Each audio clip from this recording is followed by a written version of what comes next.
Misturar mel com canela é a maneira mais estranha que eu já vi para eliminar a diabetes tipo 2 antes de 2026. Veja como fazer. Essa é provavelmente a última vez que eu compartilho essa história. Há alguns meses eu estava cansado de viver preocupado com minhas taxas de glicose. Acordava sem energia, sentia uma sede que não passava nunca, precisava ir ao banheiro várias vezes por dia e tinha a sensação de que estava perdendo o controle da minha própria saúde. Eu acreditava que sabia exatamente o que causava tipo 2. Mas quanto mais eu pesquisava, mais percebia que existiam fatores que ninguém tinha me explicado direito. Foi quando encontrei um especialista que me apresentou uma abordagem completamente diferente. Segundo ele, muitas pessoas estão focadas apenas no açúcar e nos carboidratos, enquanto ignoram outros fatores ligados ao metabolismo e à forma como o organismo utiliza a glicose. Aquilo chamou minha atenção. Então, ele me mostrou uma rotina simples, feita com mel e outros ingredientes comuns, que levava menos de 30 segundos para preparar. Confesso que fui cético, mas resolvi assistir ao vídeo e entender melhor como funcionava. O mais impressionante era a simplicidade. Nada complicado, nada caro, nada impossível de seguir. Depois de conhecer essa abordagem, passei a enxergar meus cuidados diários de uma forma completamente diferente. E foi por isso que decidi compartilhar essa informação. Vou mostrar exatamente onde encontrei essa receita de 30 segundos. Basta clicar no botão abaixo para assistir enquanto ela ainda está disponível. Essa informação simples está chamando a atenção de muita gente, inclusive de setores que movimentam bilhões todos os anos. Por isso, não sei por quanto tempo esse vídeo continuará no ar. Se o botão ainda estiver aparecendo para você, clique agora em Saiba Mais e assista antes que desapareça.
I'm going to tell you something it took me years to understand.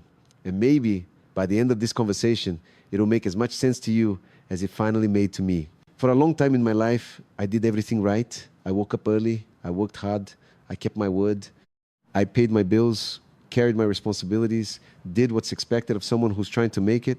On the outside, it looked like everything was in place. But on the inside, there was an emptiness I just couldn't explain. I was tired all the time. Not the kind of tired a good night's sleep fixes. It was something deeper, a tiredness of the soul. I was always chasing something, telling myself that once I reached the next goal, I'd finally feel at peace. But I'd get there, and the peace never came. What came was only the next goal. And the next. And the next. It was like climbing a staircase that never ended without ever stopping to ask if it was even the right staircase to begin with. Let me be honest with you about where I was. I had confused movement with direction. I was busy every single moment, but I wasn't going anywhere that actually mattered. I woke up reacting. I went to sleep reacting. I spent entire days putting out fires, answering to what everyone else wanted, living on autopilot. And in the few quiet moments when the house went still and it was just me and myself, I felt deep down that I was living someone else's life, a life that looked right on paper, but had nothing to do with who I really was. And what did I do with that discomfort? I blamed everything out there. I blamed time, which was never enough. I blamed circumstances, which were never in my favor. I blamed people who never understood. I blamed luck, which always seemed to smile on everyone but me. It was always something on the outside holding my life back. Always an external villain, always an excuse, ready to go. Until one day, something happened. It wasn't anything big.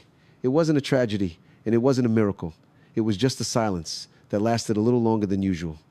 I was sitting there, alone, and out of nowhere, a question came to me, a question I'd never had the courage to ask. It was simple. If I keep going exactly as I am today, making exactly the same choices, do I actually want to end up where this path leads?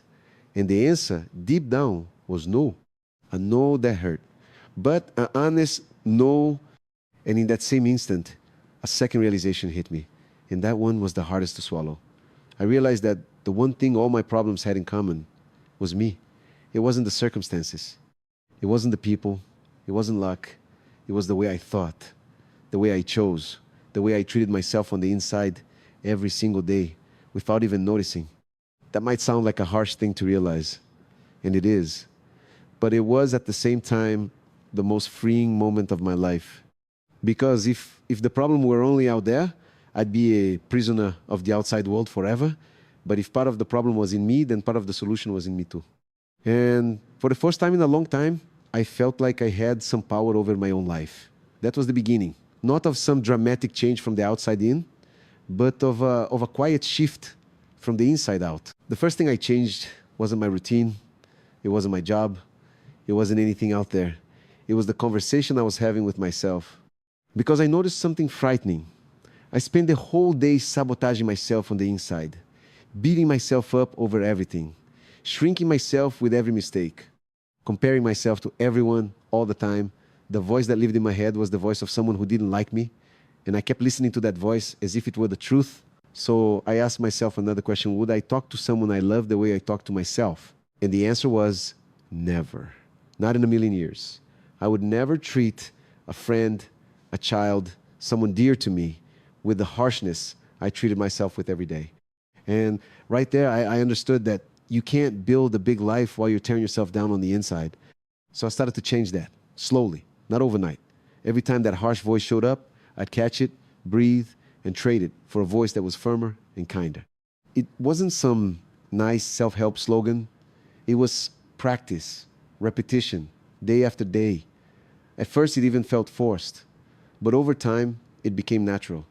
And something I didn't expect happened. When I changed the way I spoke to myself, I changed the way I acted. Someone who treats himself with respect starts making more dignified choices. That was the first choice. And it opened the door to all the others. Now, I have to be honest with you about something. Because I hate when these stories get told like they were perfect. It wasn't a straight line. I slipped many times. There were days the old voice came back full force. There were weeks I gave up on everything I'd started and went right back to autopilot. There were moments I looked back and thought, it's no use, this is just who I am. But that's where I learned the most important lesson of all. What changes a life isn't never falling. It's the speed with which you get back up. It's not about being perfect. It's about being stubborn in the right direction. Every time I fell and I came back a little faster. And that maybe was the real turning point.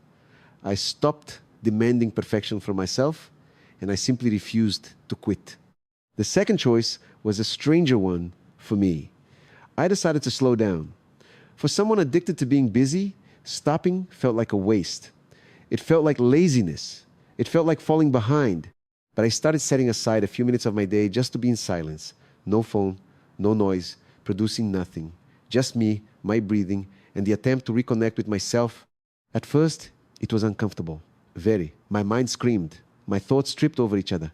That anxiety came up, the kind you feel when you think you should be doing something else. But I kept at it.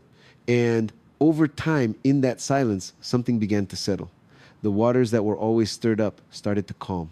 And when the water settles, you can finally see the bottom. It was there, in that space, that I found something I had lost without even noticing. a sense of connection with something greater than me. With a purpose, I could feel pulsing behind my choices. With the wisest part of myself, the part that always knew the right way, but lived drowned out by the noise of daily life. That's when my spirituality stopped being a distant word and became something real, concrete, lived day by day. Not as a religion I followed out of obligation, but as a presence I had finally stopped to listen to. And in that reconnection, two things began to grow inside me, slowly, like roots. The first was gratitude. I used to keep my eyes glued to what was missing, always on the next achievement, on what I didn't have yet, on what others had and I didn't. So I started a simple practice. Every day I'd pause for a moment and really look at what I already had. The health, to be able to breathe, the people who were there, a roof, bread, one more day. It sounds small, but when you start to see what already exists, your whole world changes color. And here's the curious part. It wasn't my life that changed first. It was the way I was looking at it. Life came after. The second thing that grew was faith. And I'm not talking about a passive faith that waits with its arms crossed for the sky to fix everything. I'm talking about a faith that acts. The confidence to do my part with everything I have, the best I can, and to hand over in peace what doesn't depend on me, because I used to try to control every detail, every outcome, every reaction from other people. And it was eating me alive. The day I learned to let go of what I can't control and to focus my energy on what I can, it was like taking a backpack full of stones off my shoulders. And strangely enough, it was exactly when I let go of control that things began to flow. From that point on, my life became a sequence of small, repeated choices. And I want to tell you what they were, because they're available to you too right now. I chose